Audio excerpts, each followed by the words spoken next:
Olá, pessoal! Sejam todos bem-vindos à nossa aula introdutória do sistema cardiovascular, onde vamos iniciar o estudo desse sistema falando sobre a fisiologia do coração. Eu sou a professora Luciene Catá e vou acompanhar você nesse importante tema. Bem, para começar a nossa aula, eu fiz aqui uma sequência de tópicos que serão direcionadores de nossa explicação. Primeiro, nós vamos falar do sistema cardiovascular como um todo, ressaltando suas funções e seus constituintes. A seguir, vamos abordar o circuito do sangue pelo corpo na pequena e na grande circulação.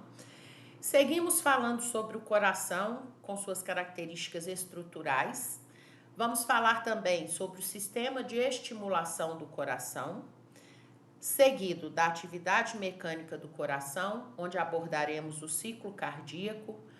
Passamos para a atividade elétrica do coração, os potenciais de ação cardíacos, e vamos fechar nossa aula falando sobre as ações do sistema nervoso autônomo simpático e parasimpático sobre o coração. Tenham todos uma excelente aula.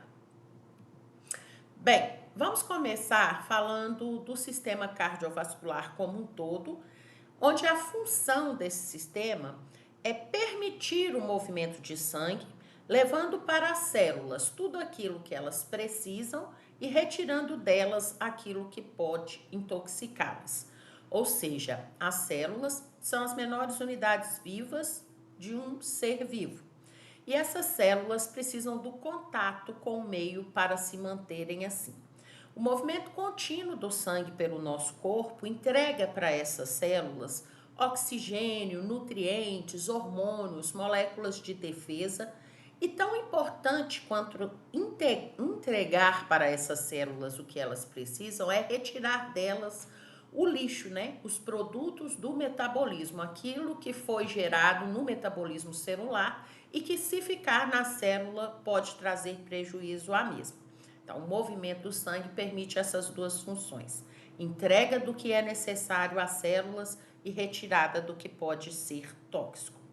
Para executar essas duas funções, o nosso sistema cardiovascular apresenta três constituintes. Como o próprio nome indica, o sistema cardiovascular vai ser formado pelo coração, cardiovascular, vasos sanguíneos e o próprio sangue. Então, o coração é uma bomba propulsora de sangue, muito importante, vai ser o foco da nossa aula de hoje, né? Os vasos sanguíneos são as tubulações por onde circula esse sangue, né, que sai do coração e depois retorna ao coração. E o sangue é um tecido líquido, né, um subtipo de tecido conjuntivo que vai então permitir, né, essa sobrevivência das células ao entregar a elas o que elas precisam e retirar delas o que pode intoxicá-las. Bom, primeiro passo para a gente entender o sistema cardiovascular é conhecer o circuito do sangue. O sangue é bombeado pelo coração, mas ele circula pelos vasos sanguíneos. E esse circuito pode ser dividido em dois: a pequena circulação, que tem como objetivo levar sangue venoso até os pulmões, para que esses se convertam em sangue arterial e retornem ao coração. E a grande circulação, que tem como objetivo levar sangue arterial para os tecidos, deixando o oxigênio para as células, captando o CO2. Portanto, esse sangue arterial a nível de tecidos será convertido em sangue venoso. Vamos entender esse circuito que nunca para no nosso corpo, né? Bom, o ventrículo direito recebe sangue venoso que vem do átrio direito. Esse átrio direito, ele recebe o sangue que passou pelos tecidos, que recebeu o CO2 dos tecidos, por meio da veia cava superior, veia cava inferior e seio coronário. Do átrio direito, o sangue venoso vai para o ventrículo direito, e do ventrículo direito ele vai para a artéria pulmonar, né, que se ramifica em artéria pulmonar direita e esquerda, e essa artéria pulmonar leva esse sangue venoso até os pulmões.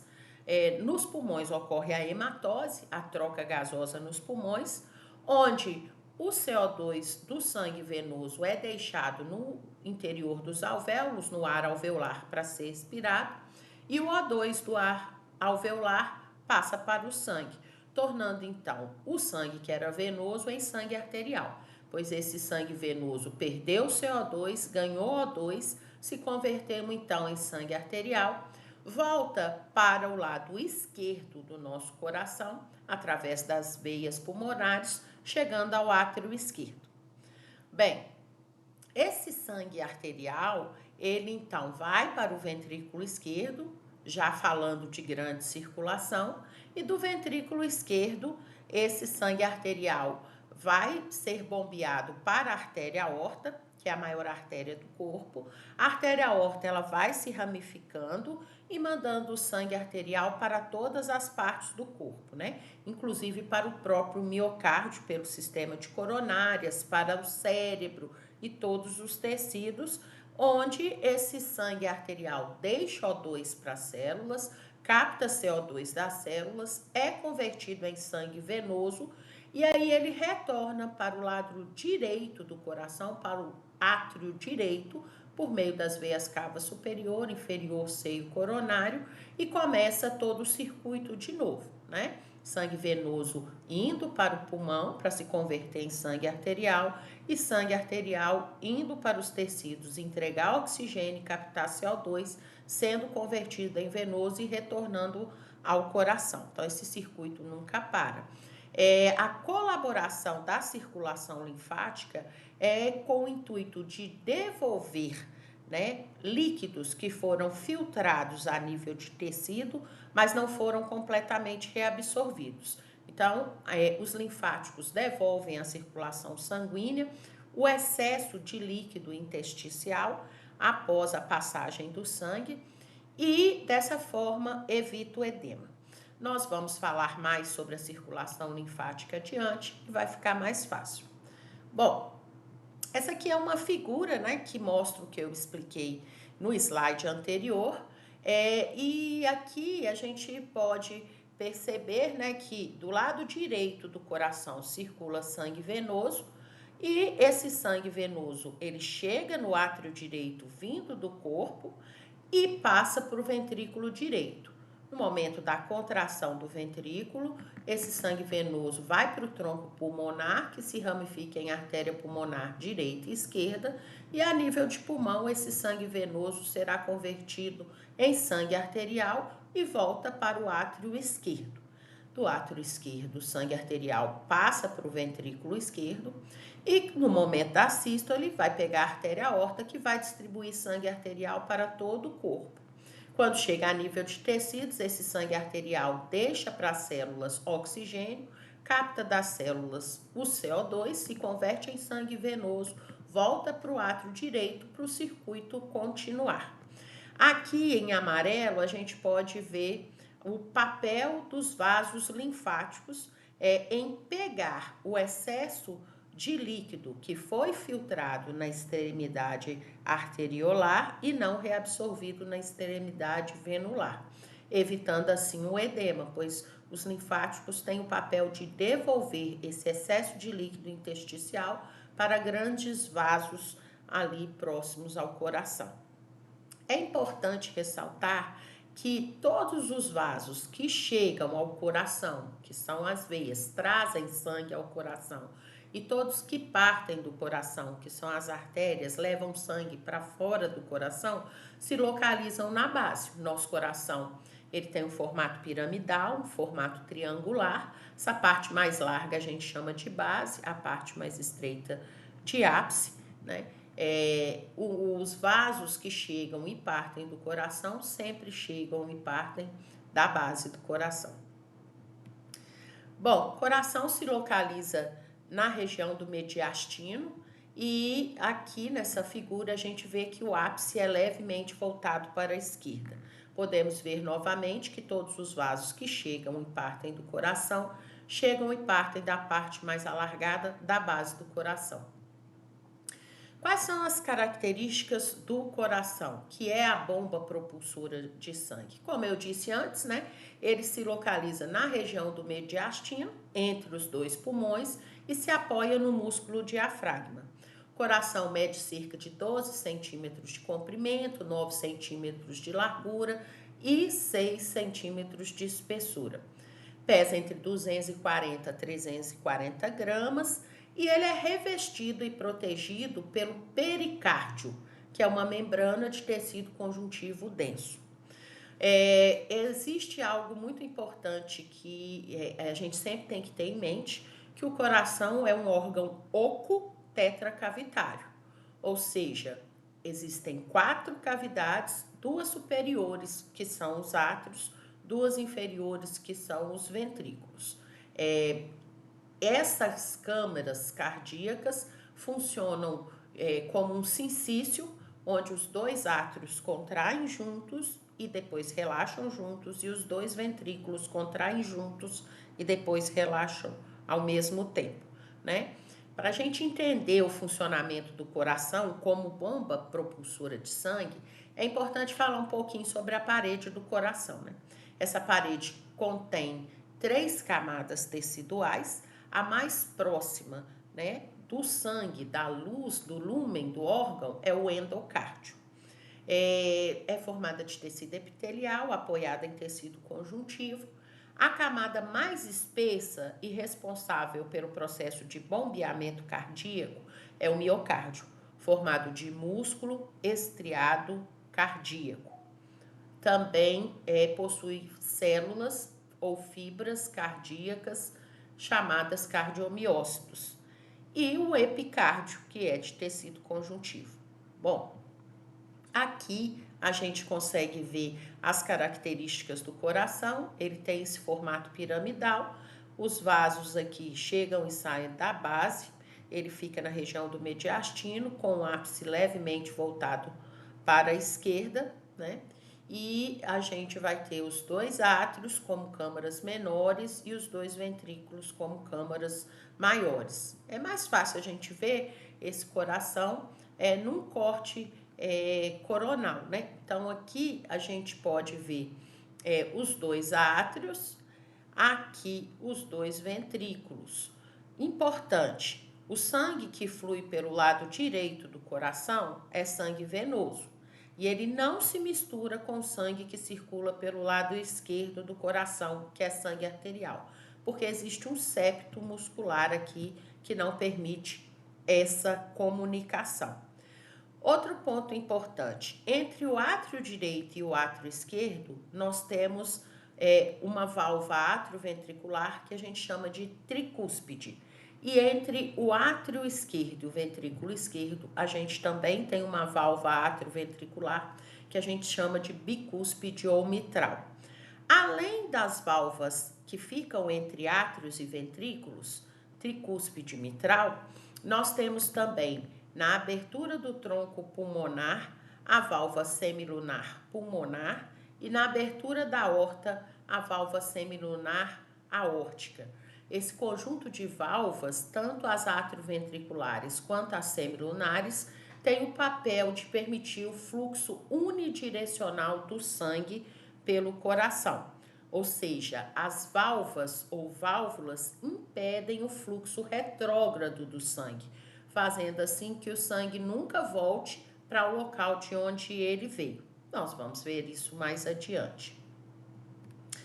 Aqui mais figuras, né, mostrando uma vista anterior do coração.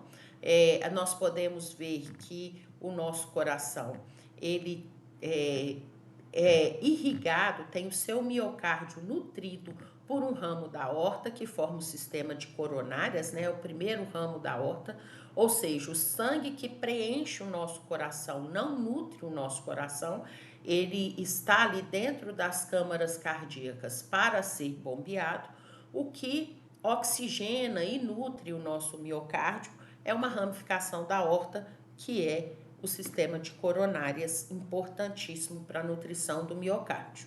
Aqui nós podemos ver, né, a parede muscular do coração e a gente consegue perceber claramente, né, que os átrios têm uma parede mais fininha do que os ventrículos, sendo que a parede do ventrículo esquerdo, o miocárdio do ventrículo esquerdo, é muito mais espessa que o miocárdio do ventrículo direito, o que é bem fácil de compreender, pensando que o sangue arterial que sai do ventrículo esquerdo vai ter que ser bombeado por todo o corpo, e o sangue venoso que sai do ventrículo direito vai chegar até os pulmões para sofrer a hematose, né? Podemos ver aqui tricúspide mitral, que são as válvulas atrioventriculares, que impedem que após a chegada do sangue aos ventrículos, ele retorne aos átrios. E aqui a gente pode também ter uma vista das válvulas, né, que vão ter esse papel aí também de evitar o fluxo retrógrado do sangue das artérias de volta aos ventrículos, visto que isso não pode acontecer, né? Vamos falar um pouquinho sobre o miocárdio. Embora a parede do coração tenha aquelas 3 camadas teciduais, né? O endocárdio, o miocárdio e o pericárdio, nós sempre em fisiologia enfatizamos o miocárdio, porque é no miocárdio que se encontram as fibras contráteis, os cardiomiócitos, que vão permitir a sístole, que é a contração das câmaras cardíacas, e a diástole, que é o relaxamento das câmaras cardíacas. Como escrito aqui no nosso slide, as fibras contráteis são células musculares especializadas em contrair e relaxar. Essas fibras no miocárdio são fibras achatadas, ramificadas e uninucleadas, podendo ser binucleadas também. O citoplasma dessas fibras cardíacas contém muitas miofibrilas, muitas mitocôndrias, e as miofibrilas contêm sarcômeros, que é a unidade contrátil. Na verdade, o mecanismo molecular de contração é muito parecido com o mecanismo de contração das fibras musculares estriadas esqueléticas, que é explicado numa aula no canal, né? Quem quiser, tiver dúvida, pode pegar lá a aula de mecanismo molecular de contração muscular para entender como ocorre essa contração muscular. A contração do miocárdio é involuntária, nós não temos um controle voluntário sobre essa contração, ocorre de forma rápida e rítmica. O coração, ele tem um sistema próprio de estimulação desse coração. Esse sistema próprio é formado por outros tipos de fibras musculares, que seriam fibras comandantes, que se autodespolarizam e fazem essas fibras contráteis também se despolarizar, desenvolver um potencial de ação e contrair. Vamos falar dessas células, dessas fibras cardíacas comandantes mais adiante. Mas ainda falando das contráteis, elas são fibras alongadas, achatadas, ramificadas. E algo que é muito interessante falar sobre elas é que as fibras contráteis do coração são unidas entre si através de contatos membrana-membrana que a gente chama de discos intercalares. No interior desses discos intercalares encontram-se as junções gap, ou junções comunicantes, que vão permitir que o estímulo ou a despolarização de uma célula rapidamente se propague para outra célula. E a contração vai ser em forma de sincício. Então, aqui nessa figura, a gente pode ver uma fibra muscular estriada cardíaca, ou cardiomiócito. A gente consegue visualizar aqui que ela é uma célula mais achatada, que ela é ramificada, uninucleada, tem muitas mitocôndrias. E essa figura aqui de cima, ela mostra a questão dos discos intercalares presentes no miocárdio ventricular, né? Mas também está no atrial. Aqui seriam 2 fibras cardíacas no ponto de contato. Aqui seriam os discos intercalares com as junções comunicantes ou junções gap, que são túneis proteicos que permitem que o citoplasma de uma célula esteja em contato direto com o citoplasma da outra célula por esse túnel proteico aí, no mecanismo de sinapse elétrica. Então, tanto o miocárdio atrial quanto o miocárdio ventricular funcionam como um sincício, ou seja, são várias células, mas devido a essa comunicação via discos intercalares e junções comunicantes, quando uma dessas células é estimulada, todas são, e quando elas contraem como um todo. Então, nós temos dois sincícios no nosso coração, o sincício atrial e o sincício ventricular. E isso se deve a esses contatos entre as células contráteis dos cardiomiócitos. Como eu disse, a contração muscular do músculo cardíaco é praticamente a mesma do músculo estriado esquelético, mas existem algumas pequenas diferenças. Os túbulos T, que são as invaginações do sarcolema, no miocárdio são mais largos, nas fibras cardíacas são mais largas do que no músculo esquelético. O retículo sarcoplasmático, que eu estou circulando aqui, né, também é menor, portanto, armazena uma menor quantidade de cálcio. Dessa forma, tanto o cálcio intracelular quanto o cálcio extracelular serão importantes para desencadear a contração muscular, que no coração é denominada sístole. Então, a gente precisa tanto do cálcio intracelular quanto do cálcio extracelular. Na verdade, o mecanismo molecular é muito parecido com o mecanismo molecular que leva à contração da musculatura esquelética. Embora a forma da célula seja diferente, existe essa questão de ser um músculo involuntário, onde as células se comunicam por junções gap. O mecanismo de contração envolve aquele mecanismo dos filamentos deslizantes, né? Onde as cabeças da miosina ativadas pelo ATP se ligam à quitina, ocorrendo o ciclo de liga, puxa, solta e a aproximação das linhas Z dos sarcômeros e a contração. Mas aqui nessa figura a gente vê, né, que os túbulos T são mais largos, que o retículo é menor, então a gente vai precisar do cálcio extracelular também para a contração.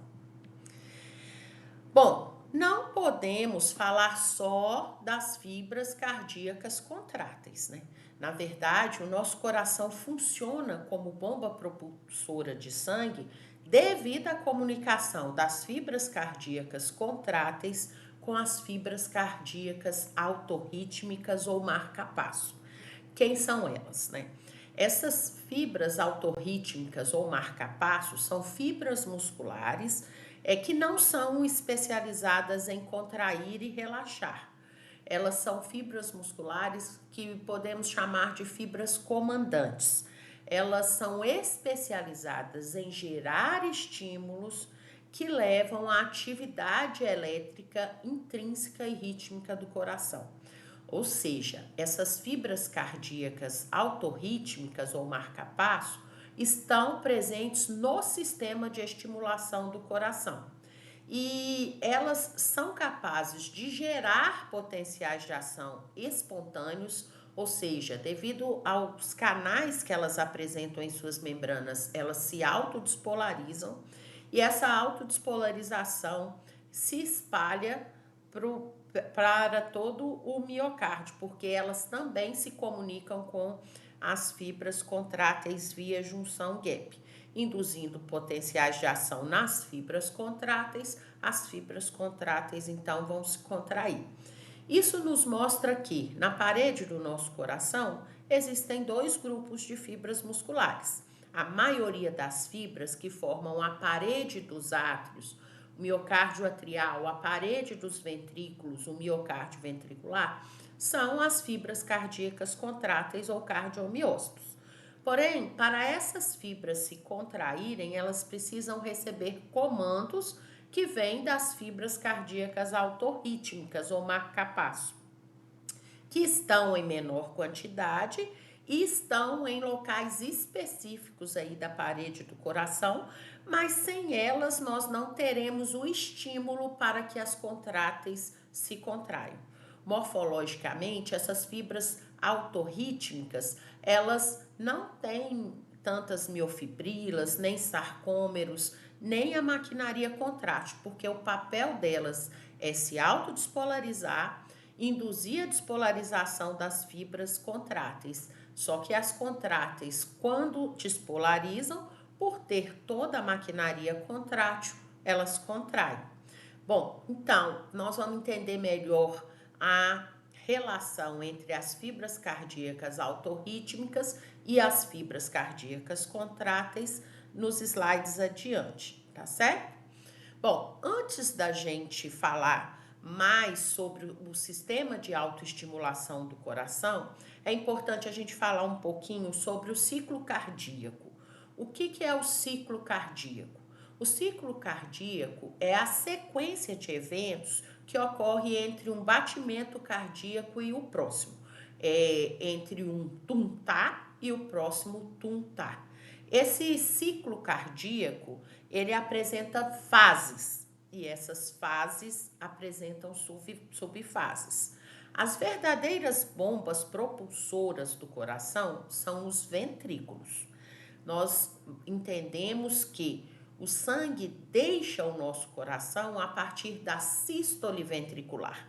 É a contração dos ventrículos que vai permitir o bombeamento de sangue venoso do ventrículo direito para os pulmões e o bombeamento do sangue arterial do ventrículo esquerdo para a aorta.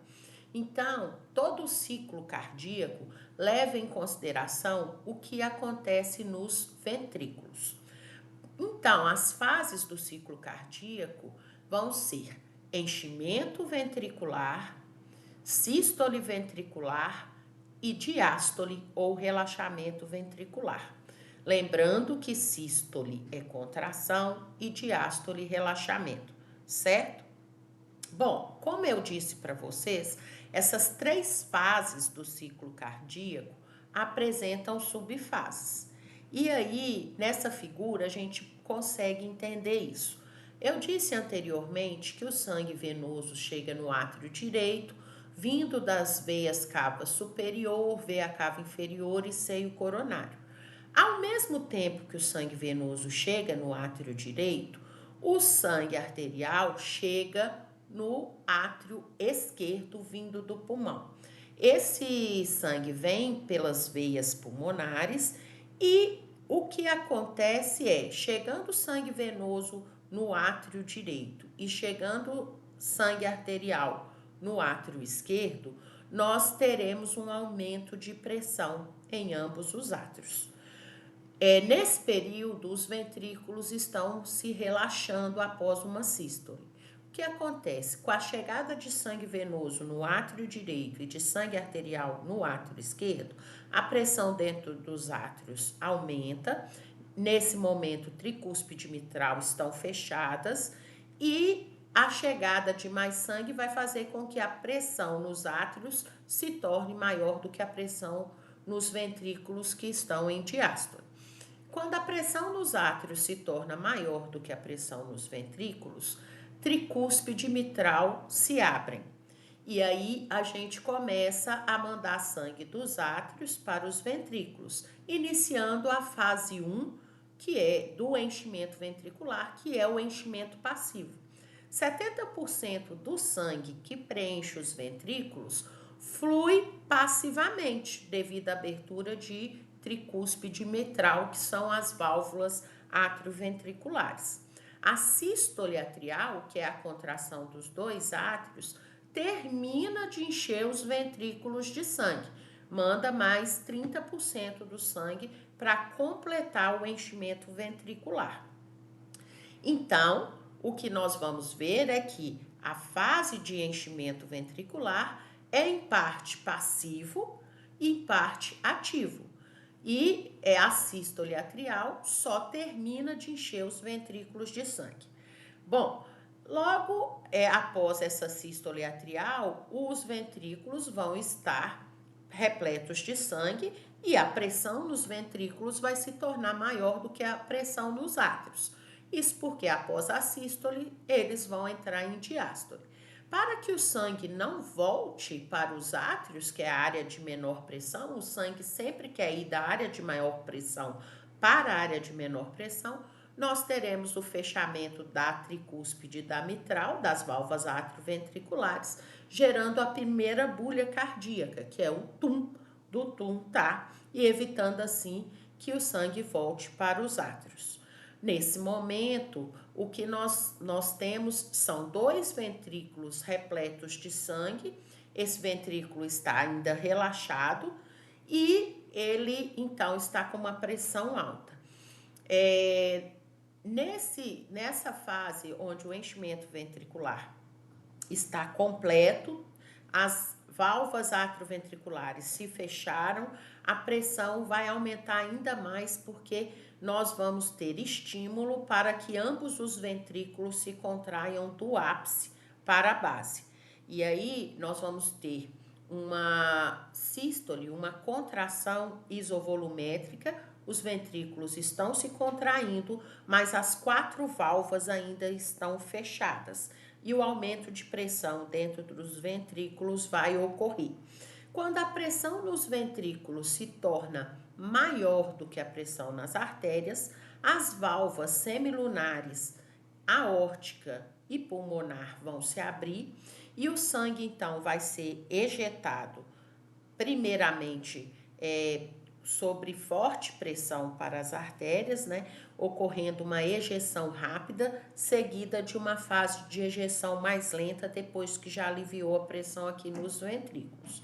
E aí, então, a gente compreende que a sístole ventricular vai ter subfases, né? Então, a fase 2 do ciclo cardíaco não era a sístole ventricular? Então, essa fase 2 vai ter subfases.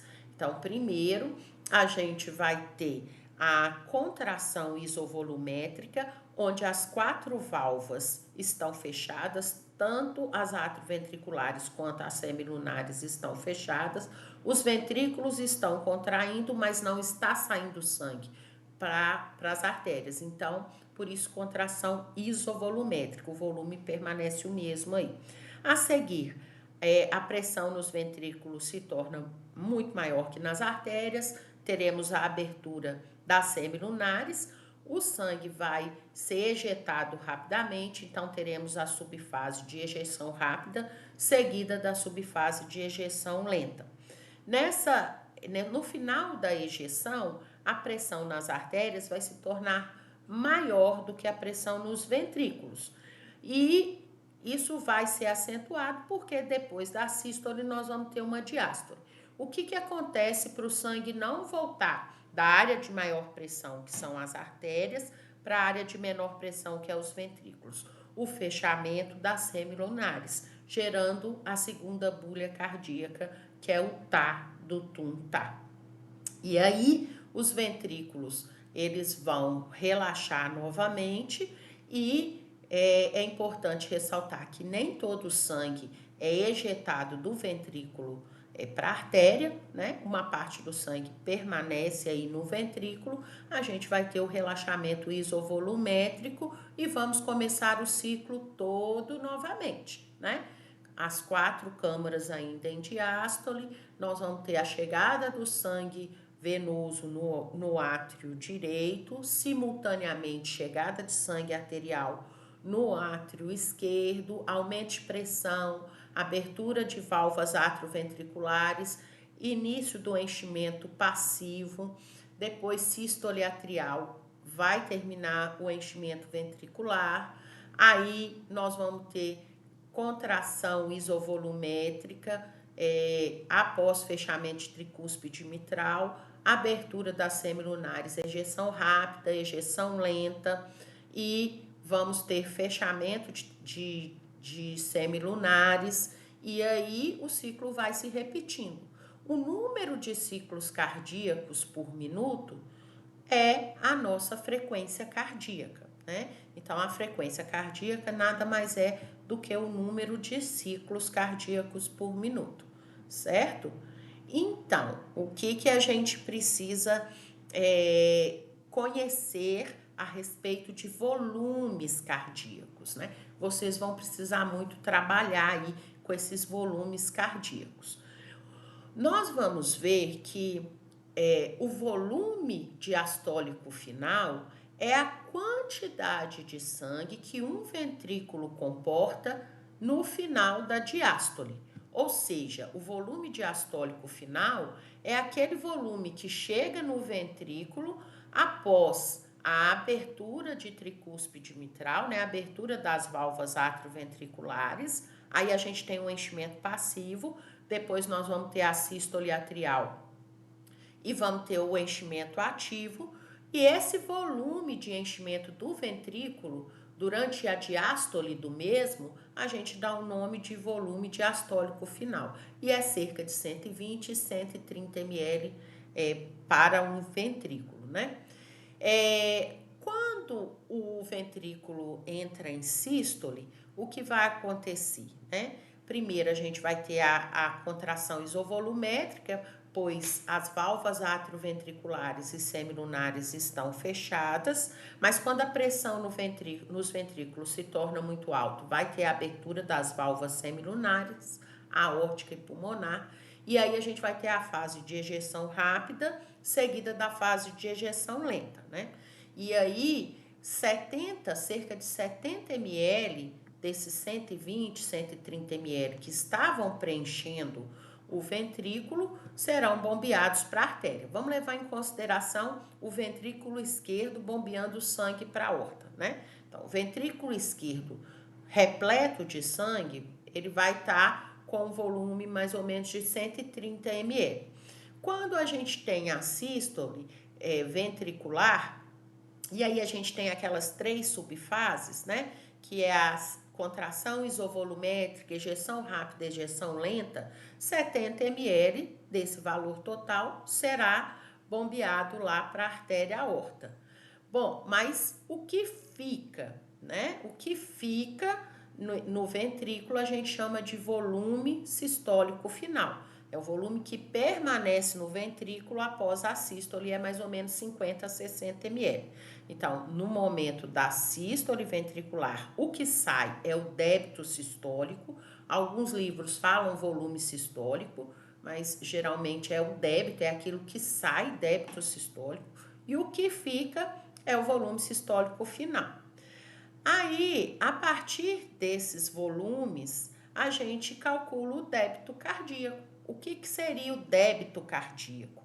O débito cardíaco é a quantidade de sangue que deixa o ventrículo esquerdo e vai para a aorta em 1 minuto. Então, se eu sei o número de vezes que o ventrículo contrai em 1 minuto e sei quanto de sangue sai em cada contração, é só multiplicar essa frequência cardíaca pelo débito sistólico. E aí a gente vai ter aí o débito cardíaco, que é a quantidade de sangue ejetada pelo ventrículo em 1 minuto. Esses valores podem ser alterados em determinadas situações, mas isso aqui é um valor médio e é importante então entender. O que a gente precisa sempre ter em mente, né? Aqui é uma representação de um átrio e de um ventrículo para a gente falar sobre esses volumes ventriculares. E aqui então a gente relembra, né, que volume diastólico final é o volume total que preenche o ventrículo no final da diástole e que ele é formado pelo processo de enchimento rápido, passivo, enchimento ativo, e nós vamos ter então uma certa quantidade que a gente chama de volume diastólico final preenchendo o ventrículo no final da diástole. Quando nós tivermos a sístole ventricular, uma parte desse sangue sai, é o débito sistólico ou volume sistólico, e uma parte fica, é o volume sistólico final. Conhecendo aí esses valores, a gente consegue calcular o débito cardíaco, que é a quantidade de sangue que deixa o ventrículo esquerdo e vai para a aorta em 1 minuto. né? Então, eu sei a frequência cardíaca, que é o número de contrações em 1 minuto, e sei o débito sistólico, que é a quantidade de sangue que deixa o ventrículo em uma única sístole. Multiplicando os dois, eu tenho o débito cardíaco. Bom, por que o ciclo cardíaco ocorre? O que faz com que o coração funcione sempre dessa mesma forma, né? Sempre repetindo esse ciclo cardíaco, né?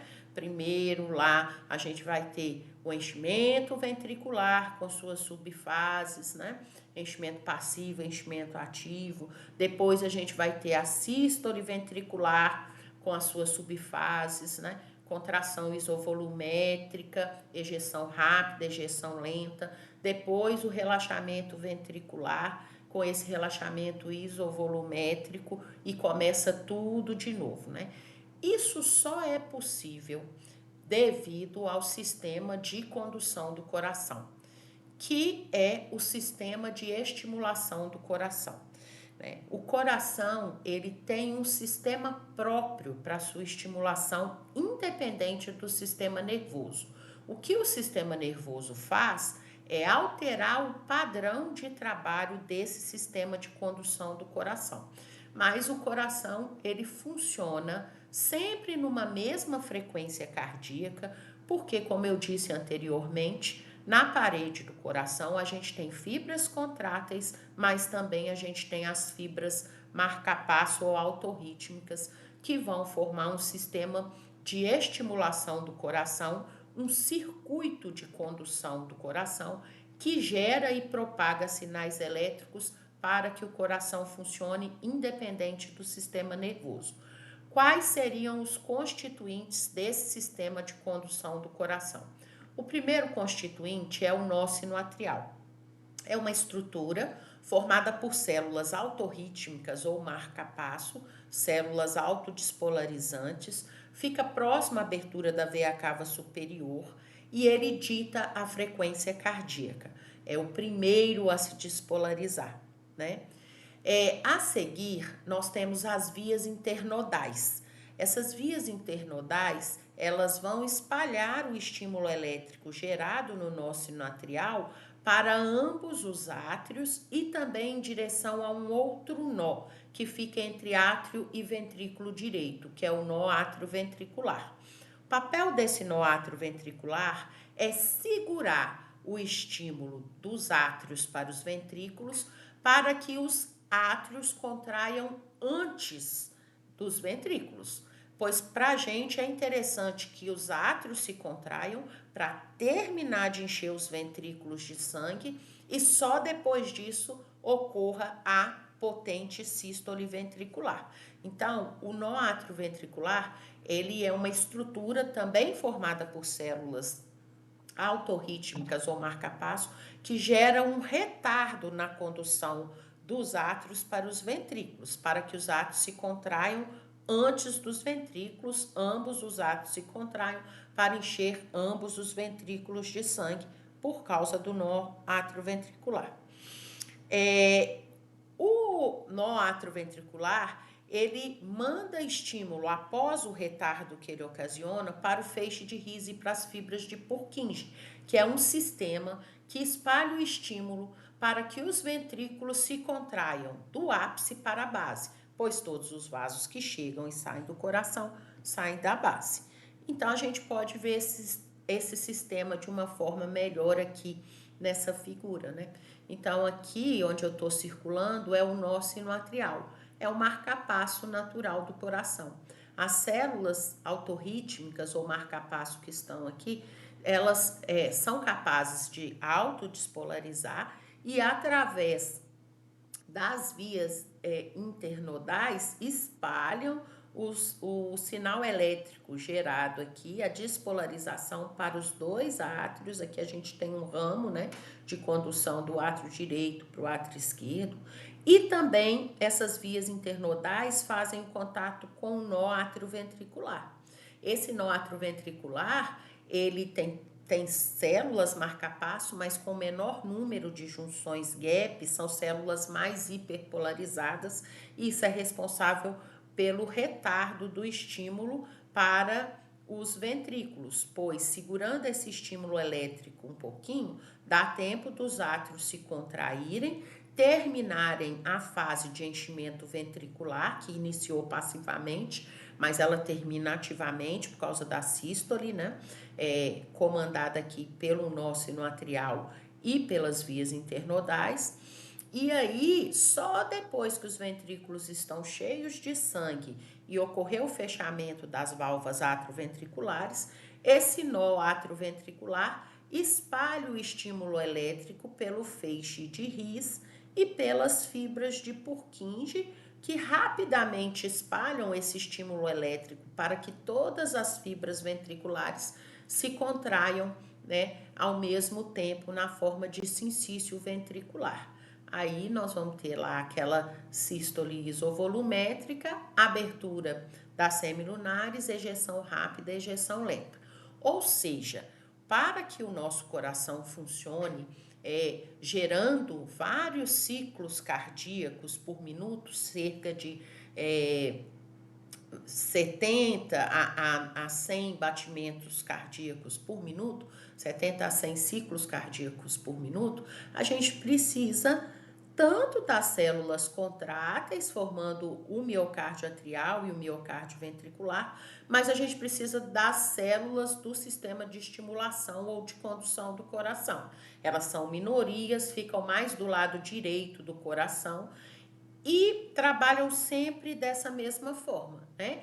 O nó sinoatrial é um marcapasso natural, é o primeiro a se despolarizar, como as células do nó sinoatrial fazem junção gap com as fibras contráteis atriais por meio das vias internodais. O estímulo elétrico gerado no marcapasso natural é espalhado por ambos os átrios e vai em direção ao nó atrioventricular, que segura esse estímulo elétrico, segura essa onda de despolarização para que os dois átrios se contraiam anteriormente aos ventrículos para terminar de encher de sangue, para depois sim a gente termos, né, a sístole ventricular com a ejeção do sangue.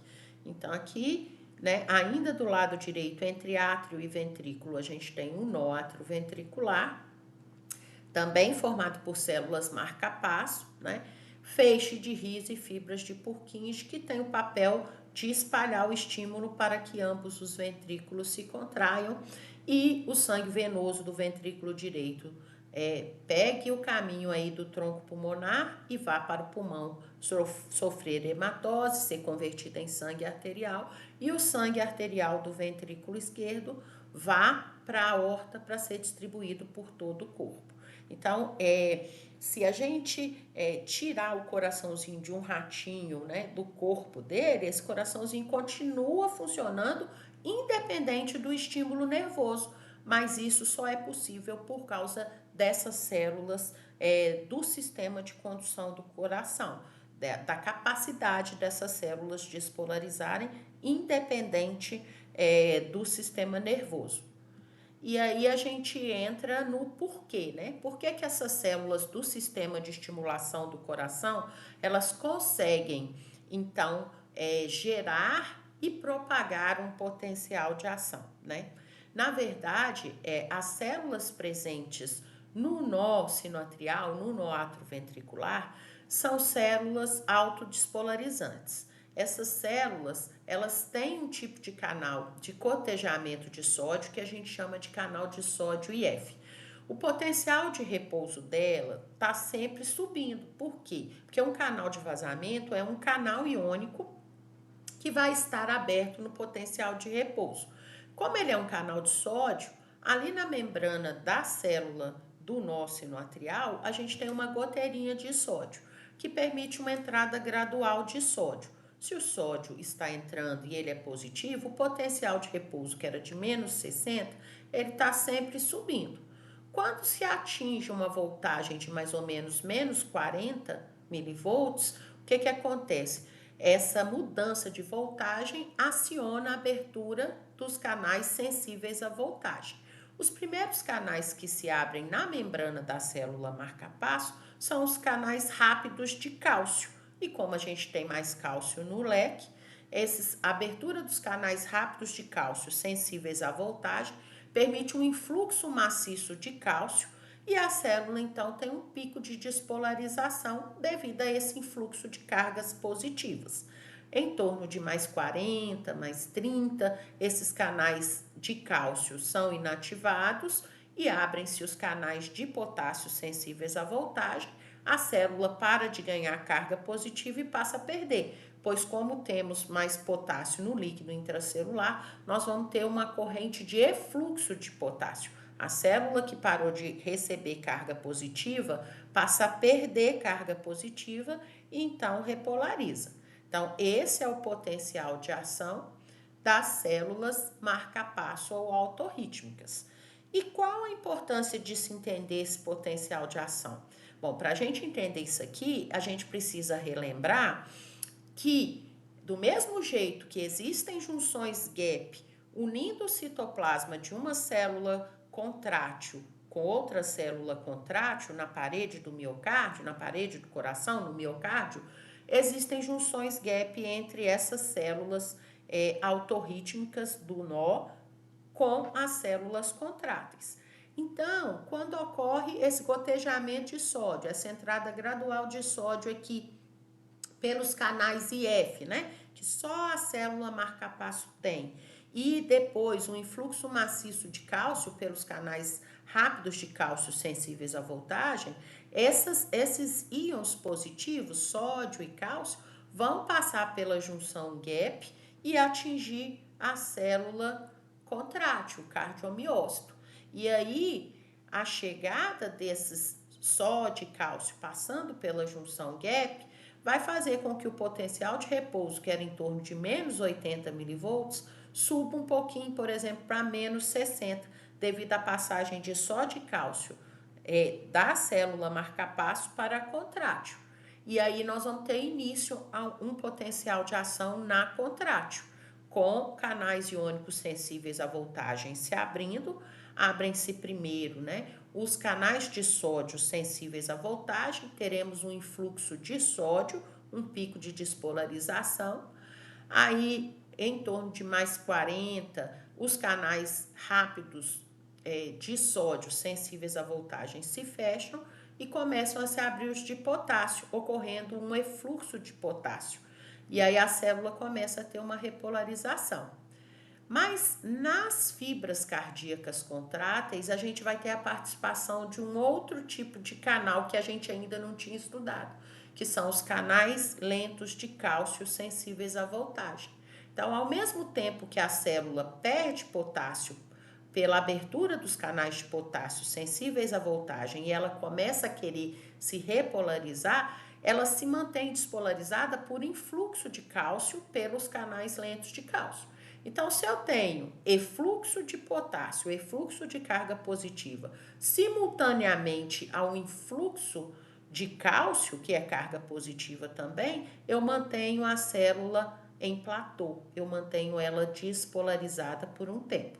A seguir, esses canais de cálcio que participam do platô, eles vão se fechar, ficando abertos somente os canais de potássio, vamos ter uma repolarização, né?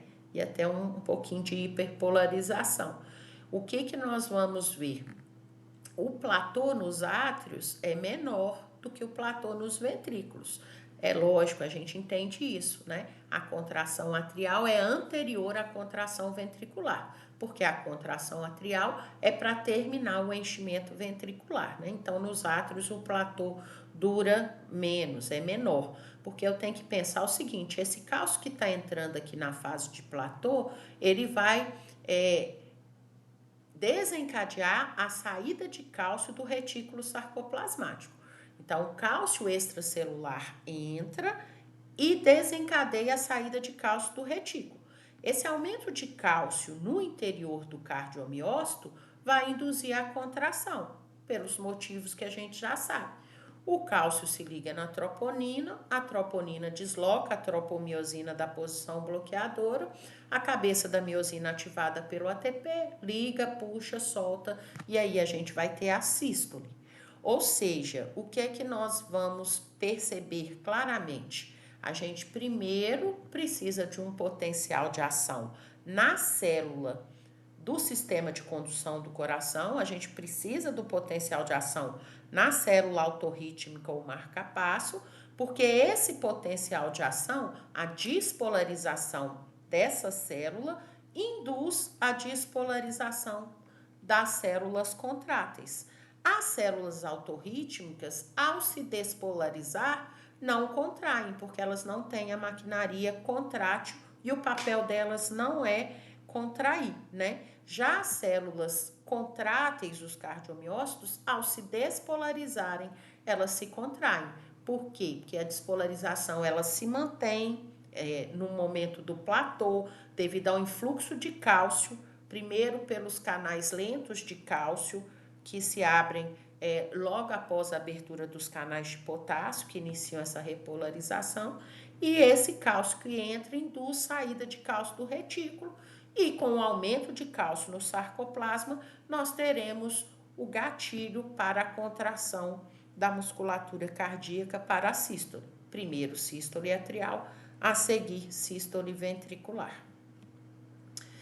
Bom, então aqui tem um resumo, né, dos canais que participam do potencial de ação nas fibras contráteis. E o passo 1, que ninguém pode esquecer, é que o estímulo para a contração dessas fibras que formam o miocárdio atrial e o miocárdio ventricular não é um neurônio, e sim a passagem de sódio e cálcio pelas junções gap entre a célula contrátil e a autorrítmica, né? A célula do nó sinoatrial e a célula contrátil atrial. Então, essa passagem de sódio e cálcio pela junção gap é o estímulo inicial para começar um potencial de ação na fibra contrátil. A voltagem, que era menos 80, vai subir em torno de 20 milivolts. Esse aumento de voltagem faz com que ocorra a abertura dos canais sensíveis à voltagem. Os primeiros que se abrem são os canais rápidos de sódio. A gente tem um pico de despolarização. Esses canais são inativados, abrem-se os canais de potássio, começa uma repolarização rápida por efluxo de potássio.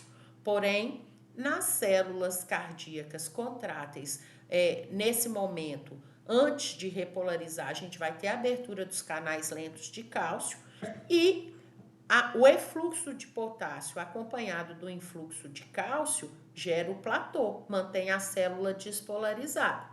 Essa entrada de cálcio do leque para o leak aciona a saída de cálcio do retículo e logo no início ali do platô, né, a gente já vai ter cálcio suficiente para termos a contração muscular, a sístole.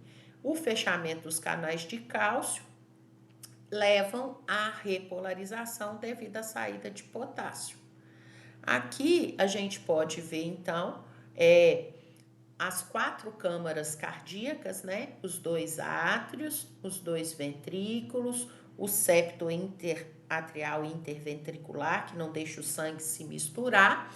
A maioria das células são os cardiomiócitos, são células que vão ter potencial em platô, e uma minoria das células são células musculares especializadas em dar o estímulo, né? Então, as células do nó sinoatrial, aqui em verde a gente pode ver as vias internodais espalhando o estímulo para ambos os átrios e em direção ao nó atrioventricular, que está em amarelo aqui. Esse nó atrioventricular segura o estímulo para que os átrios se contraiam antes dos ventrículos. Feixe de His e fibras de Purkinje espalham o estímulo para que ambos os ventrículos se contraiam simultaneamente, ejetando sangue para as artérias. E aqui então a gente vê a importância da integração entre as células autorrítmicas do sistema de estimulação do coração e as células contráteis.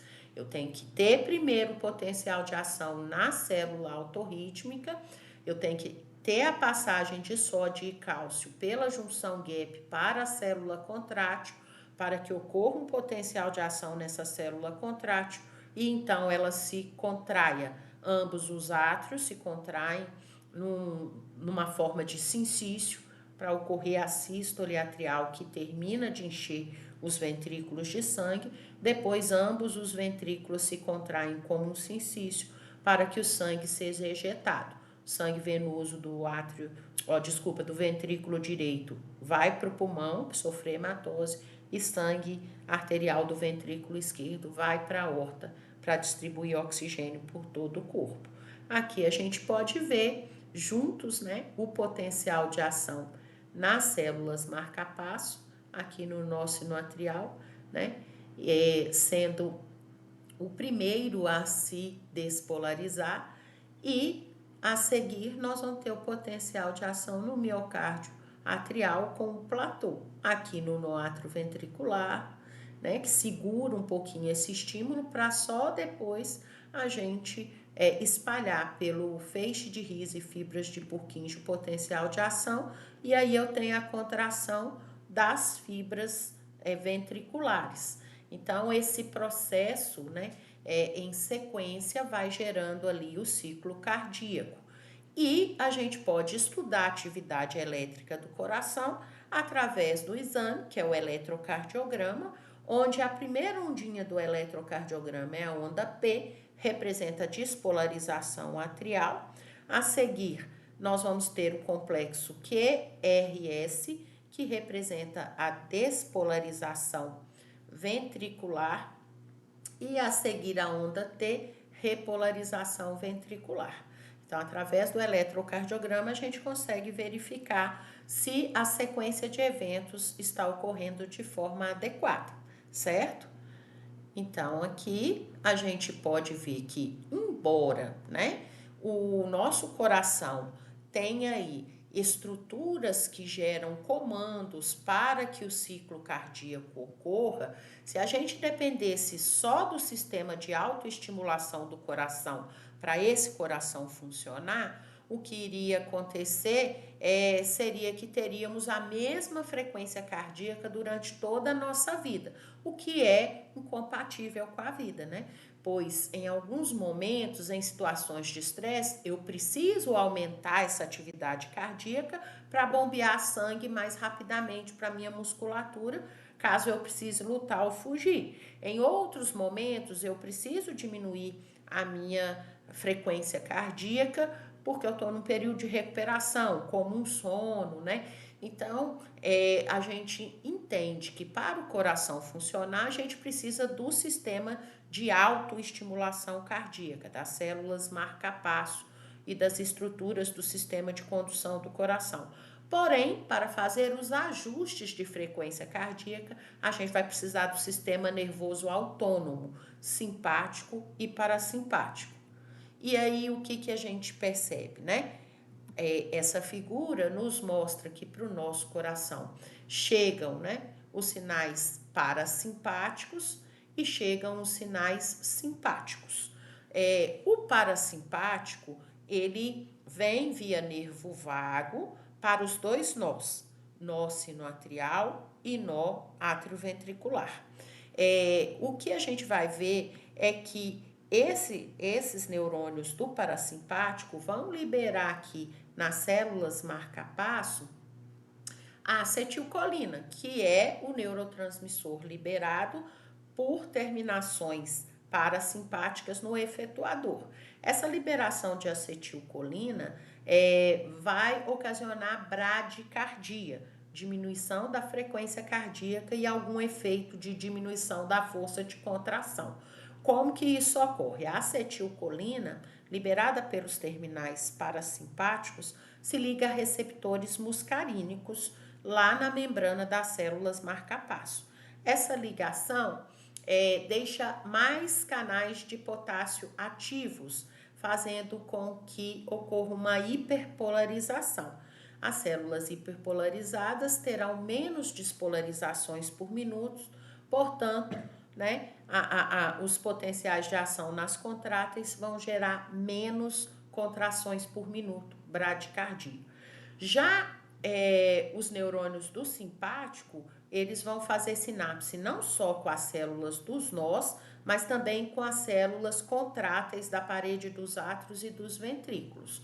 E os estímulos simpáticos são liberadores de noradrenalina nas células contráteis e nas marca-passo. Os receptores para essa noradrenalina no coração são do tipo beta 1. E a ligação da noradrenalina no receptor beta 1 torna mais ativos os canais de sódio e cálcio, facilitando assim as despolarizações das células, que ocorrem de forma mais rápida. Maior número de despolarizações por minuto significa maior número de contrações por minuto. Então, o simpático gera taquicardia, com aumento de frequência cardíaca e força de contração. Então, aqui é só um resumo, né?